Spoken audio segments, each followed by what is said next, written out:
Por meio da criatividade e da tecnologia, a Almap BBDO tem feito história na publicidade. Só no último Cannes Lions, o Festival de Criatividade de Cannes, eles faturaram 7 prêmios. Foram eles também que trouxeram a cantora Elis Regina de volta à vida num comercial da Volkswagen por meio da inteligência artificial.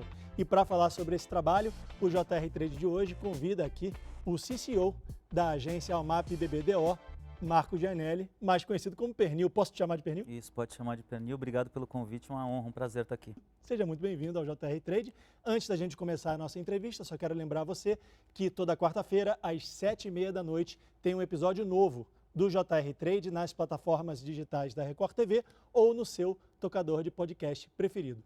Pernil, para começar, é claro que a gente não pode deixar de falar sobre o comercial da Volkswagen, em que vocês trouxeram a cantora Elis Regina de volta à vida. Tem uma frase do Henry King, do escritor Henry King, que dizia: falem bem ou falem mal, mas falem de mim. Ele já parafraseava o Oscar Wilde, que falava sobre pior do que falarem de nós é não falarem de nós.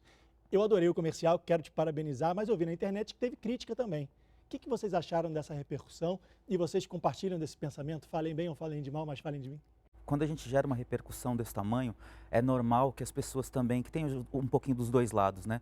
Do ponto de vista numérico, assim, foi muito maior a quantidade de pessoas que gostou do que as que acharam algum problema, alguma crítica. De qualquer maneira, mesmo quem levantou algum debate, seja sobre inteligência artificial, seja sobre a música, se o Belchior faria ou não, o significado da música, ou a Elise e tudo mais, são temas que eu acho que são super importantes para a sociedade também. Então, assim, foi sim, né, um sucesso avassalador. O que a gente nunca pode se permitir é, falem de mim porque a marca tocou num tema preconceituoso ou em alguma coisa assim. Mas como não era o caso era, putz, será que a gente devia usar tecnologia? A gente pode usar assim ou não? Então, como foi uma combinação de muitos fatores, eu acho que isso ajudou depois a falarem um pouco mais do assunto, né? O assunto, eu acho que foi super tocante, né? Logo que saiu esse filme via WhatsApp mesmo, né? Sem mídia nenhuma. Eu, por exemplo, recebi de algumas pessoas às 7 da manhã de uma terça-feira, né? A Janja colocou, né? Tweetou nesse mesmo dia. Então, assim, foi uma avalanche. Então, tudo isso é super bacana. E depois eu acho que o que serviu, toda essa discussão serviu para dar mais lastro ainda, né? Para durar mais do que 3, 4 ou 5 dias, né? Nas semanas seguintes, teve muita conversa sobre ela. E até quando o Conar absolveu a campanha, né? Que não tinha que ter nenhuma alteração nem para a Volks, nem para nada. Ainda era um assunto, ainda era uma pauta de jornalismo. Então, nesse sentido, é super bom.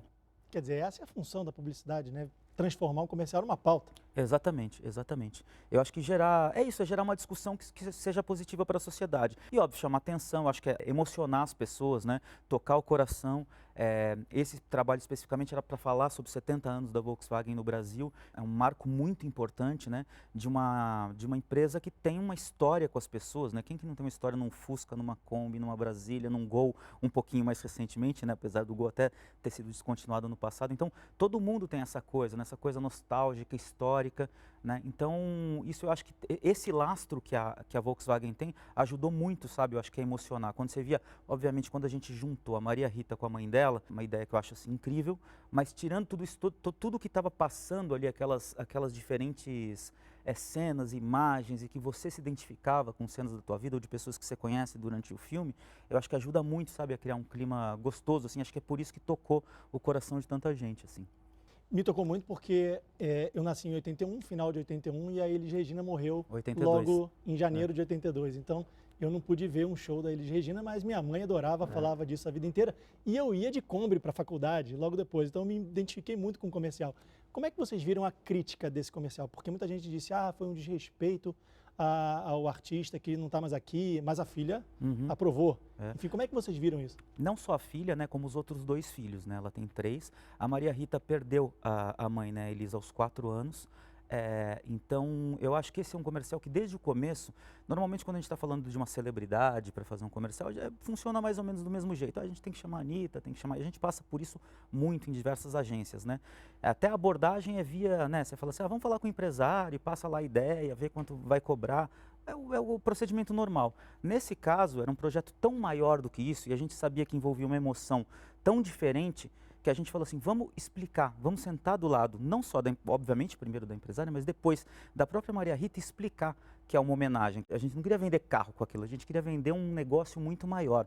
A gente queria que as pessoas refletissem, a gente queria causar essa coisa, tipo assim, putz, quantas vidas foram tocadas por uma empresa de automóvel, né? Mas que não é uma simples empresa e que deixa todo esse legado assim para o país. Então, eu acho que... E aí, assim, quando a Maria Rita viu a delicadeza do que a gente queria fazer, né, o jeito que foi feito, eu acho que ela comprou mais facilmente. Os irmãos foram consultados, é óbvio, né? Então, porque o direito de imagem dela é dos três.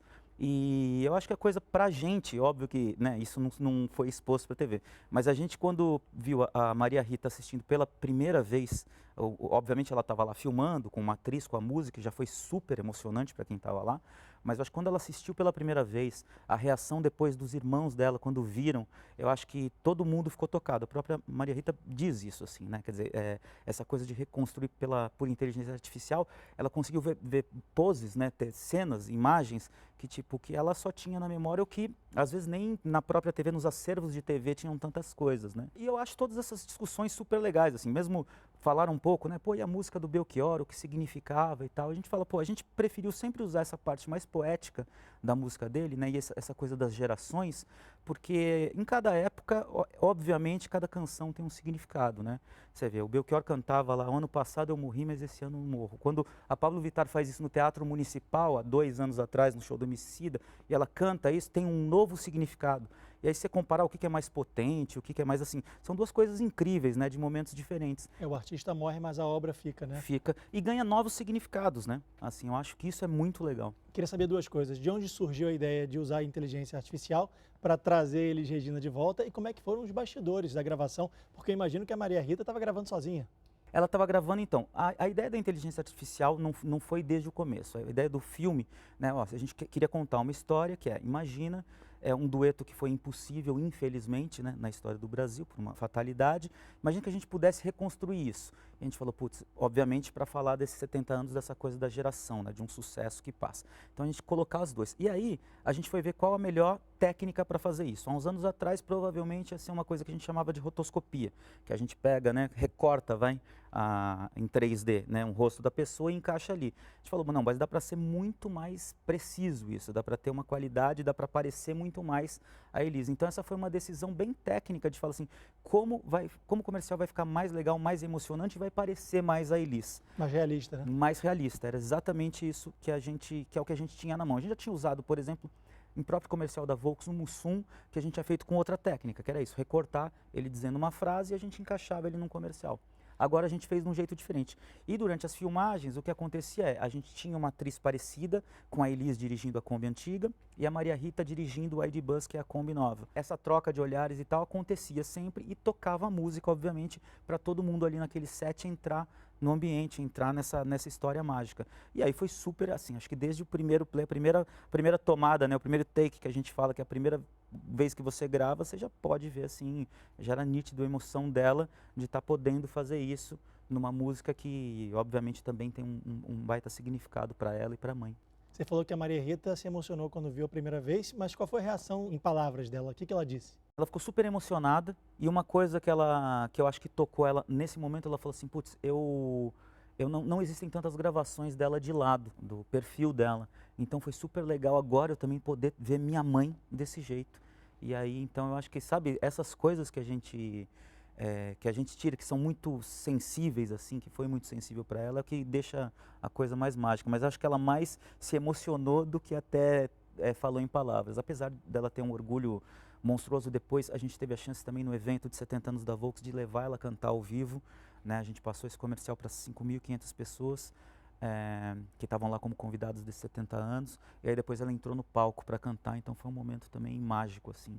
Imagino também que tenha sido interessante vê-la dirigindo pela primeira vez, porque não tinha muita imagem da Elis dirigindo na década de 70, né? Não. A tecnologia de câmera não permitia esse tipo de gravação. Exatamente. A tecnologia da inteligência artificial tem impactado o dia a dia da publicidade? É mais fácil ser criativo com mais ferramentas? Eu acho que é mais fácil você ter mais referências, e quem gosta de comunicação em geral, uma cabeça um pouco mais criativa e tal, são pessoas que são muito apaixonadas também por diferentes, sabe, querem saber, são pessoas curiosas. E aí eu acho que todas essas ferramentas, né, desde assim, eu sou de uma época que nem existia o Google ainda para você pesquisar, quando eu comecei em criação.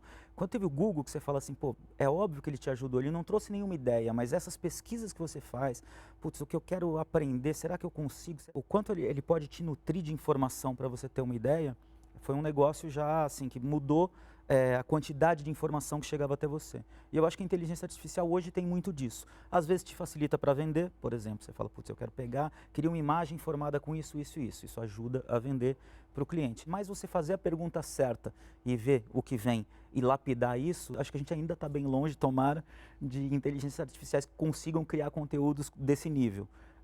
Mas eu acho que a gente consegue fazer pesquisas e consegue entender um pouco mais sobre os temas que a gente quer se aprofundar para criar coisas diferentes. Falou que não tinha Google quando você começou na publicidade. Primeira reportagem que eu passei com o meu editor foi pelo Orelhão, mas vamos deixar esse papo então, para uma outra ocasião. Eu queria falar sobre o Cannes Lion, que é o Festival de Criatividade de Cannes. Queria primeiro parabenizar a agência, a MAP BBDO, que levou 7 prêmios, né? 7 leões. E, inclusive, ganhou o Grand Prix, que é o maior prêmio da competição. Como é que foi receber esse reconhecimento? O Grand Prix a gente ganhou na categoria B2B, né? E foi para o Pacto, a gente atende o Pacto Global, né? Que é uma entidade da ONU, que basicamente falam com empresas para elas assinarem esse pacto, que é um compromisso desde ambientais, sociais, enfim, é uma série de coisas. E aí o que a gente fez foi criar uma campanha para eles, porque a gente está falando também com quem tem enfim, CEOs, CCOs, enfim, todos os caras que têm, e com as empresas que gostam dessa linguagem um pouquinho mais técnica. Então o que a gente fez foi imaginar que a Terra, o planeta Terra, fosse uma ação, né? Assim, se ele fosse uma ação que estivesse na bolsa, você compraria? Né?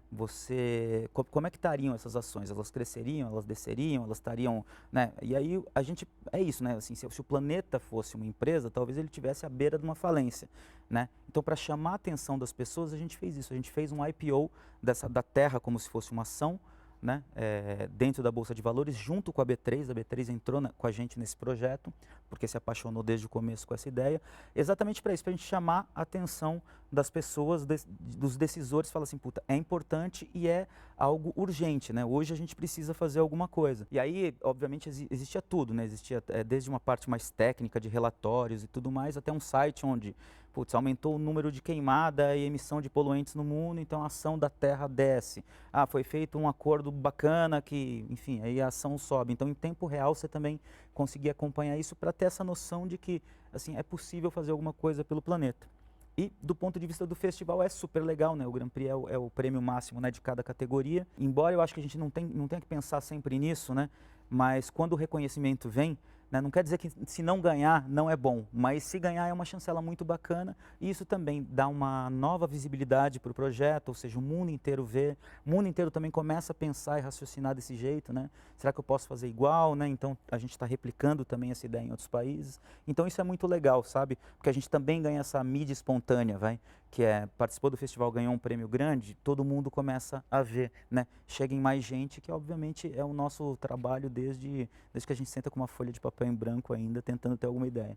Quer dizer, quanto mais pessoas forem atingidas pela ideia que vocês querem passar, melhor, né? Melhor, exatamente isso. Como é que foi fazer propaganda para a ONU? É diferente de fazer para empresas do segundo setor? É diferente, é uma responsabilidade gigante, mas ao mesmo tempo, a relação do Pacto Global com a UMAP é muito próxima, sabe? Assim, eles não são apenas clientes que a gente usa para fazer projetos como esse, mas, por exemplo, o Felipe Bartolomeu, que é sócio da agência, ele é o que eles chamam de líder de impacto, né? Então, ele é um desses caras que de vez em quando, de 2 em 2 meses, vai para a ONU para, enfim, conversar com outros líderes, para ver o que a indústria pode fazer, como é que ele pode mover a indústria de propaganda. Então, eu acho que assim, a responsabilidade é gigante, porque são assim, um tema super sério, né? É uma organização gigantesca e reconhecida, né? E respeitada no mundo inteiro. Então, eu acho que as duas coisas se equivalem, assim, a responsabilidade, mas ao mesmo tempo a visibilidade que isso te dá. E a ONU tem muitas especificidades, né?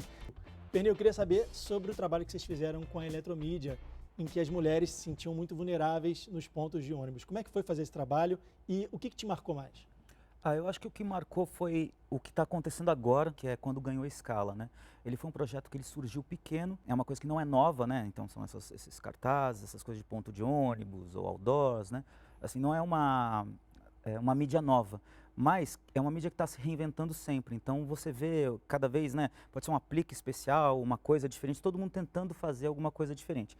E a eletromídia também tem uma certa tecnologia, quer dizer, nem tudo tem tecnologia, mas muitos dos materiais deles, eles têm isso. E o que a gente pensou foi, como é que a gente pode aproveitar um pouco disso, né, alguma coisa que seja conectada à internet, que seja sensível ao toque e tal, para fazer um projetinho menor, piloto, para, primeiro, mostrar, pensando do lado da empresa, para mostrar que é uma empresa que, né, tem tecnologia, que consegue propor soluções diferentes, do ponto de vista de quem é criativo, falar assim, putz, começa a pensar diferente, porque talvez você não esteja vendo todas as possibilidades que essa mídia te dá. E do ponto de vista social, nesse caso, falar assim, putz, olha como uma coisa que pode ajudar efetivamente, né, num problema que é um problema urbano, diário, a gente conseguiu juntar essas coisas. Começou como um projeto piloto em Campinas, até para a gente testar o funcionamento, como é que era e tudo mais. E aí a gente inscreveu no festival esse projeto, ganhou um Leão de Ouro e atraiu a atenção de um monte de gente, né? Não sei, enfim, muitas pessoas também me repassaram por WhatsApp esse videozinho, né? Que as pessoas, putz, olha que legal isso aqui que ganhou um prêmio lá em Cannes e tal, e já contando um pouco do que era a ideia. E acho que muitos grupos viram isso e falaram, pô, mas isso é muito legal. Ao mesmo tempo que pessoas comuns, né, viram, grandes empresas, marcas também olharam e falaram, pô, quero participar disso aí, eu quero dar escala para isso. Foi feito em 10, 15 lugares, a gente pode fazer em 100, 150. Então agora, empresas do mesmo segmento, às vezes 3 empresas do mesmo segmento apoiando, porque você vê que é uma coisa que não é uma está concorrendo contra a outra, não é um banco concorrendo contra o outro, né? É tipo assim, putz, se a gente juntar a nossa força, juntar a nossa mídia exterior, juntar esse investimento, olha como a gente pode fazer para um bem maior. Então, isso é muito legal. Teve também uma parte, né, apoio da Prefeitura de São Paulo, governo de São Paulo. Então, eu acho que quando isso ganha escala, faz as pessoas pensarem não só, né, nesse projeto, mas começam a pensar também, pô, no mínimo que pode ser feito num ponto de ônibus, né? Então, acho que essa é a parte mais legal que tem, sabe? É um tema do nosso cotidiano, né? Exatamente. Inclusive, eu vou falar de outro tema do cotidiano, que é o comercial que vocês fizeram com o Boticário para os Dias dos Pais, né? Eu tenho um bebezinho de 4 meses e eu gostei muito desse comercial, que fala sobre licença paternidade, instinto parental. Eu queria que você falasse um pouco sobre esse comercial, como é que foi para vocês fazer isso? Esse tema é muito bacana, né? A gente lá na UMAP a gente tenta juntar 3 coisas, né? A verdade da marca, a verdade das pessoas e a verdade do momento, né? Que é um pouquinho do zeitgeist, né? E mais do que isso, então assim, óbvio que hoje existe uma preocupação de todo mundo tocar nesses temas e tal, mas o Boticário é um baita exemplo de uma empresa que ela primeiro faz para depois divulgar. Então antes dela falar dessa licença paternidade estendida, já é uma coisa que ela faz, se não me engano, há 3 ou 4 anos, de os pais terem 4 meses de licença, assim como as mães. Que é isso, né? 120 dias em casa. O que é algo que para a sociedade, para quem passou por isso, você com certeza que tem um bebê pequenininho, você fala, cara, pela lei você fica 5 dias em casa. 5 dias não dá tempo nem de você... Ele cara, tem 4 meses e eu estou aqui. É isso, exatamente. Então, eu acho que quando a gente tem essa oportunidade de fazer para uma empresa que realmente faz alguma coisa efetiva, é muito bacana. E para a gente fazer essa ideia, inclusive, e nessas eu gosto de ficar perto dessa parte de criação ainda, né? A gente chegou a entrevistar um pai, que é um funcionário do Boticário, que estava lá há mais ou menos uns 3 meses e que, por curiosidade, enfim, o filho tinha nascido prematuro. Então ele tinha, apesar de ter 3 meses, era a primeira semana dele em casa. E assim, a emoção do cara dizendo o valor dele trabalhar para o Boticário, né? Tendo isso, ele fala assim, cara, eu não sei se eu teria suportado estar em outro lugar, porque ele dormiu 3 meses no hospital e estava na primeira semaninha em casa.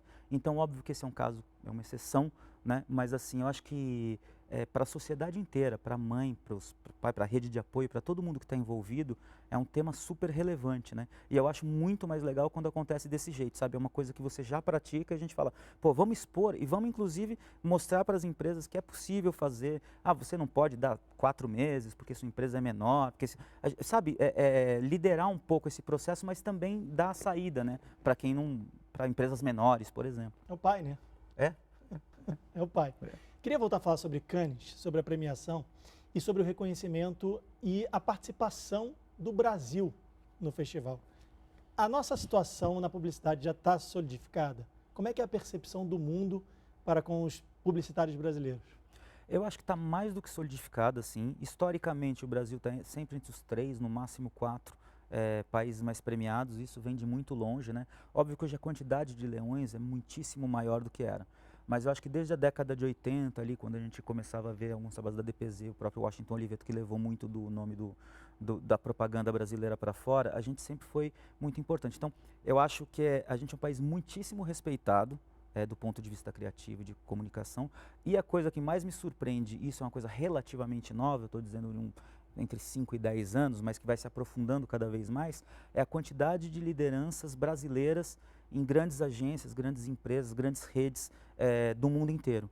Então hoje a gente vê espalhado literalmente no mundo inteiro, assim, no Japão, nos Estados Unidos e tal, e gente muito grande, sabe? Às vezes são os números uns dessas companhias, ou localmente, ou às vezes globalmente, que são brasileiros. Então eu acho que isso também é mais uma prova do talento. Acho que tem o talento, tem um pouco da criatividade, que é um pouco intrínseca assim do brasileiro, e também do saber se virar, sabe? É o lado bom do jeitinho brasileiro. Tipo assim, eu sei como fazer acontecer daqui, eu trabalho, eu quero fazer, eu quero, sabe, assim, se na escassez a gente ficou bom, quando dão uma máquina melhor para a gente, você fala assim, putz, eu acho que aqui a gente pode render muito mais. Então, é muito interessante como nessas premiações em Cannes você vê, independentemente de ter só, quer dizer, não é que tem só agências brasileiras, tem muitas agências brasileiras que sobem no palco, que se dão muito bem, recebem muitos prêmios, mas tem muitos brasileiros que sobem em diversas agências de todos os lugares do mundo, assim.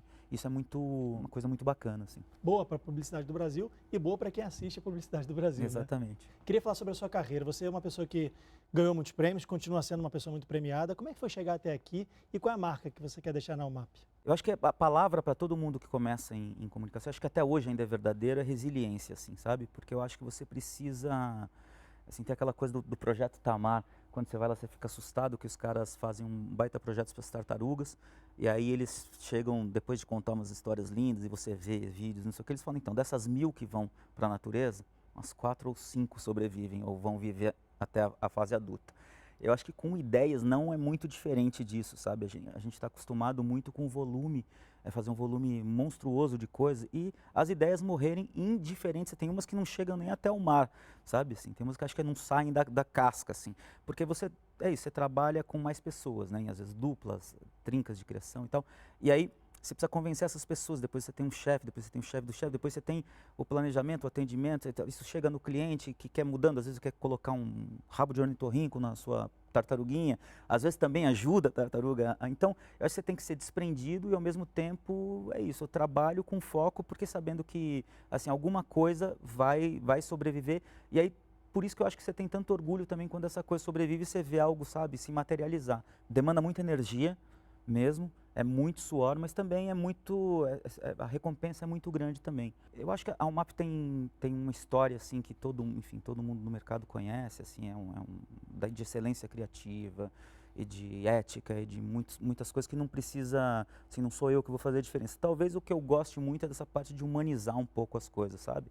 De mostrar nossas fraquezas como pessoas mesmo, né? Como, assim, a gente vai passar por momentos bons, ruins, a gente tem que admitir isso, sabe? Porque senão, ou a gente vira aquela bobagem de antigamente, que é o publicitário egocêntrico, que acha que, né, é o melhor do mundo, tudo, ou se você se afunda também e fala, putz, nada do que eu faço dá certo, e você não é nenhuma coisa nem outra, né? Acaba entrando em depressão, né? Exatamente, e você tem uma frase, né, que do torneio de tênis, que acho que é de Wimbledon, não é? Que você entra lá e fala assim, pô, você só pode entrar aqui se você souber tratar o sucesso e o fracasso, esses dois impostores da mesma maneira. É um pouquinho isso, sabe? De você assim, você não é tudo isso e também não é, sabe? Essa humanidade ruim, né? Que eu acho, você não é a síndrome do impostor e também não precisa ser o cara que se acha o Deus. Essa parte me interessa muito, assim, porque eu acho que isso vai ajudar, não sei se gerações, mas vai ajudar a gente a se entender melhor, a gente a trabalhar melhor uns com os outros, assim. E também, né, é isso, a gente trabalha com clientes, são pessoas, né? Pessoas, no final das contas. Somos humanos, né? Somos humanos, é isso. Pensando nos próximos meses, o que a gente pode esperar da UMAP BBDO? O legado da agência está aí, né? Então, fico muito feliz de estar no lugar que eu estou. E eu acho que a gente tem que se aprofundar só, assim, tem muita coisa. A base é muito sólida, né, da agência, então é isso, né, é uma casa com uma estrutura muito boa. E a gente tem que ver o que a gente pode avançar. Então, a gente sabe que temas como diversidade são super importantes hoje em dia, a gente sabe que essa parte também a gente tem cada vez mais pontos de contato, né. Então, a agência, é impossível a gente achar que vai ter o mesmo resultado funcionando do jeito que funcionava. Então, a gente tem que ter esse olhar. Mas se a gente conseguir manter essa estrutura e aí acelerar nesse movimento para o futuro, eu acho super bacana, assim, acho que é o caminho. Esse é o caminho. Perni, muito obrigado pela sua entrevista. Obrigado. Nosso tempo chegou ao fim, infelizmente, o papo está muito bom. Quero agradecer a sua participação aqui no JR Trade. Eu que agradeço. Muito obrigado. Lembrando que o JR Trade é o nosso espaço para falar sobre comunicação, marketing e publicidade das marcas. Toda quarta-feira, 7h30 da noite, tem um episódio novinho do JR Trade nas plataformas digitais da Record TV ou a nossa versão em podcast no seu tocador preferido. Muito obrigado pela sua companhia. Até a próxima. A gente se vê. Tchau.